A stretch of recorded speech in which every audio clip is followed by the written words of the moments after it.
What up everyone, I'm the God and welcome back to Hive Swap's Friend Sim. To the next volume. Volume 6 of Text and Envy Green.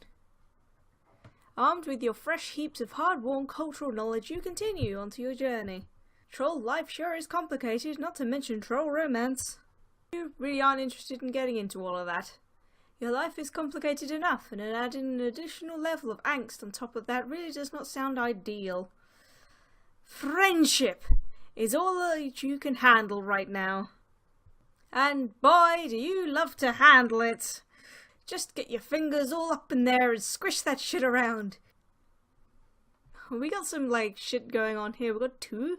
Kuprin and Furkel. There's Elwurd, with just the one name. We can have some fun with some Cerulean ladies. You're ready to meet someone new, but you have no idea where to go. You're kind of hoping you'll just bump into someone. While you're thinking it, you do. You bump into someone. The troll takes a step back and to look at you, eyebrows lifted in surprise while you sputter apologies. Then you notice the colour of the symbol on her shirt. And your blood turns to ice. With good reason. Given that you picked up about troll society, she'll probably be well within her rights to attack you or at least treat you with some very hurtful insults. Well, hey there little buddy. You look kinda lost. Everything okay? Huh, that was a lot friendlier than you expected. That said, this troll's look is intimidating. She's smiling at you, but the leather jacket and undercut makes you think you shouldn't fuck with her. They also look real dope. Like maybe this is someone whose name would look really nice in your address book. Look, you begin pretty non-discriminating with your friend's taste so far. You're grateful for every taste of affection thrown your way, but you can admit you barked up the friendship tree with some real weirdos.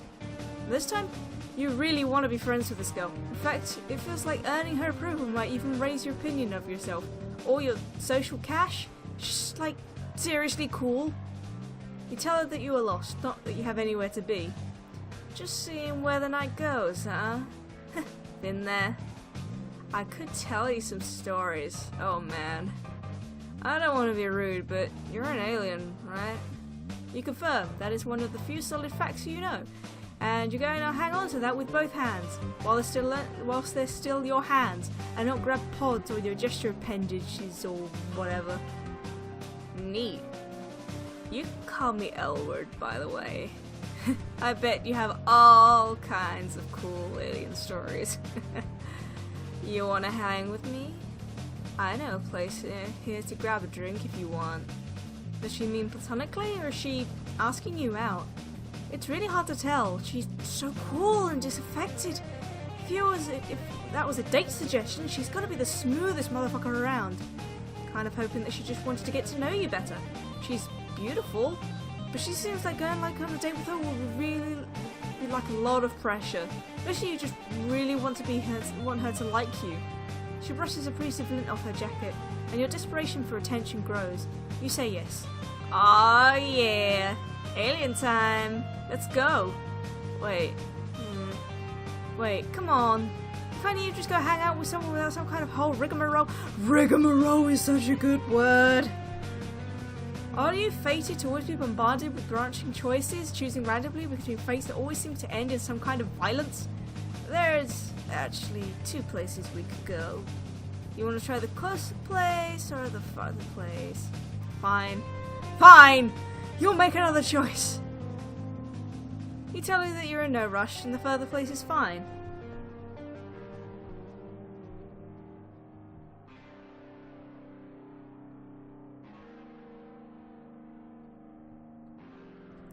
She takes off in the same direction she was walking before you bumped into her. You follow behind, trying to act like you totally belong here. This is next to this genuine troll babe. You walk next to cool people all the time. It's practically a hobby. After a couple of blocks, though, she stops short. You narrowly avoid bumping into her again. She fishes her palm husk out of her pocket, and you can see that it's vibrating noisily. She looks at the screen and theatrically rolls her eyes. Ugh. This is so annoying. I'm sorry, but there's just this thing. I have to deal with it, I guess. I swear to fuck. She just wants an excuse to see me. It's like transparently obvious. Like, how she keeps flirting with all my friends too? Or just magically showing up places we used to go together?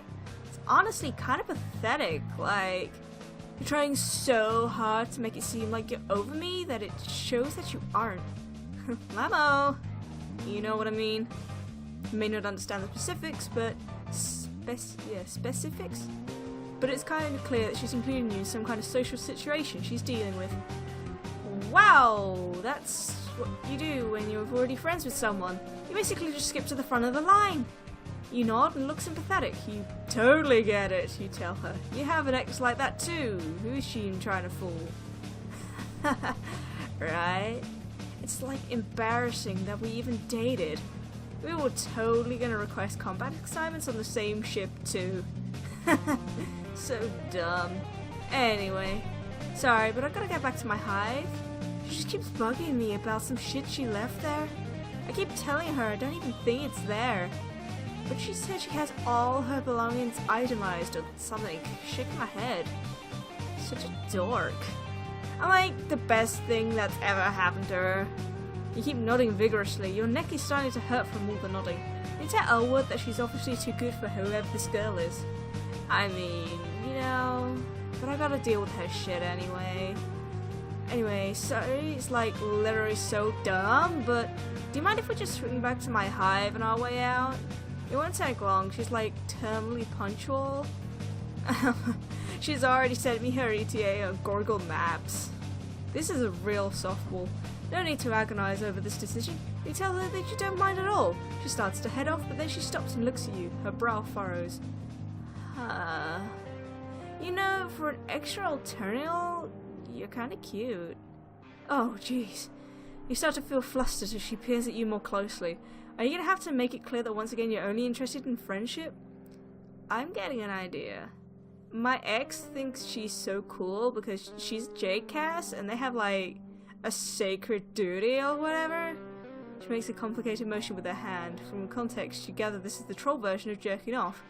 You'll file that away, the implications of one of that to consider at a later time. But she's probably never met an alien before. Definitely never dated one. You think we could pretend to be a thing? Like Red Rum? Just until she goes away.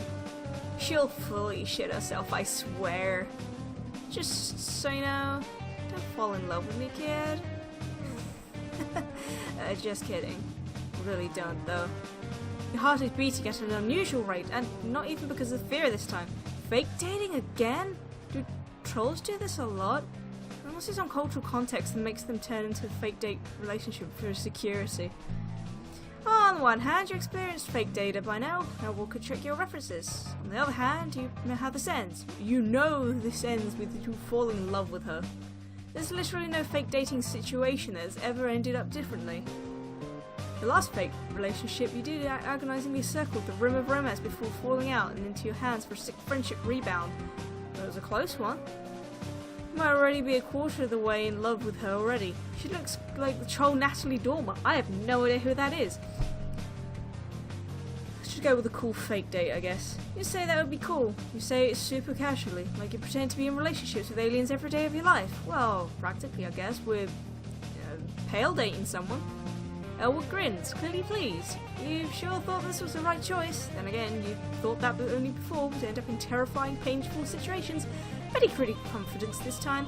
It'll be fine. That's great. Thanks for doing me a solid. I'll owe you one. She shoots finger guns at winks. Right. In what is now a deeply familiar story beat, Elwurd takes you back to a hive. I feel like these are sort of like some very similar pictures I've seen somewhere, but I don't know that. In what is now deeply familiar story beat, Elwurd takes you back to a hive. It's pretty messy. You can understand why X would have had a hard time finding something she left here. You don't see any signs of a lusus, but it's probably rude to ask about that, what with how often trolls and other animals are murdered in this society. You ask Elwurd if she would like to get your story straight, like how did you meet, how long have you been dating, who's the funny one, who always gets to choose the food on her date nights. They sound like Tumblr prompts. Yeah, I got a 3,000 word backstory for us to memorize. I'll be quizzing you on my fave movies. JK. I'm not worried, lol. We could just wing it. Oh, I think she's here anyway. Sure enough, you hear a crisp knock to the door. Elwurd leans against the nearest wall and crosses her arms against the chest, looking bored. Come on in, girl. Branya! It's the mum friend! Another troll enters the hive. Hey, wait a second, you know this one. This troll is already your friend. That might be a good thing, but it might also ruin your chances with the friend you're currently chasing. But maintaining your existing friendships is important too. You're gonna have to find a way to balance this. She doesn't seem to have noticed you yet. Hello, Elwurd. I can't even remember how I did her voice. We can make this the last time we have to see each other. If you would just hand over my favourite sweater. I don't have it. I don't know how many times I gotta tell you. It's very simple. 1, I was wearing it over here when we broke up. 2, I keep careful track of all my belongings. 3, you think it's funny to antagonize me. All signs point to you having it. I don't want to have to fight again. Isn't it nicer if we collaborate? Who's fighting? I didn't remember what your sweater looks like. I didn't really think about it. Or you at all. Ever. Emotional dishonesty is a barrier to a helpful communication. Ugh! Not one of your little jades who have to listen to this crap. Okay, whatever. I'm not gonna get dragged back into this. You interrupted my date, Branya. More like boring, yeah. Lamo. I'm actually trying to hang out with someone who's not you right now. A real cutie. Oh, I don't know. Elwurd makes a lazy gesture to you as if to indicate that pointing you out to Branya is barely holding her interest. You look at Branya and try to smile. You lift your hand in a tentative way. Hi, you say? Bronya's taken back. She looks back and forth between you and Elwurd a couple of times, trying to make sense of the situation. You and Elwurd? Well, this is a surprise. I didn't know you were looking for a romantic connection. I could have introduced you to some of my other jades. Not that I mind that you're with Elwurd. I wish for the best for her and all that she does. Elwurd rolls her eyes sarcastically, then she looks back at you. You two know each other? She doesn't look happy about it. You remember the reason she wanted to fake date you in the first place was to hold your cool alien status over her ex's head. Branya, already knowing you, has undoubtedly taken some of the wind out of her sails. You have to do something to turn this around. You don't want to be rude to Branya, but surely just hyping Elwurd is safe. Tell Branya thanks for the offer, but you're happy with the choices you've made. She looks a little hurt, but quickly rebounds. Of course, I wouldn't tell you how to conduct your personal life. I'm really just here for my sweater. Can you get it, please, Elwurd? Nah. Pfft. You just lost it. Stop making excuses to come over. This is getting pretty personal. You try to make yourself as unobtrusive as possible, pulling the collars of your, well, Tagora's robe up to hide your face. Someone might accuse you of manufacturing reasons for me to keep coming over, by not giving it back. Lol. Okay, whatever. I'll just let you know if it turns up, alright? Not alright. 1, you've said that before and you've never followed through. 2, you never contact me first. 3, you're obviously not motivated to find it. I want to settle this once and for all.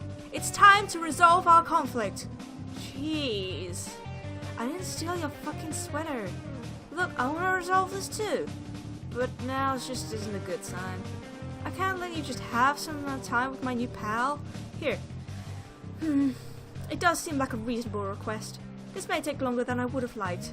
I suppose I could leave it alone for now, but you can't just keep avoiding me forever. Not just about the sweater. I'm not doing that. Ugh.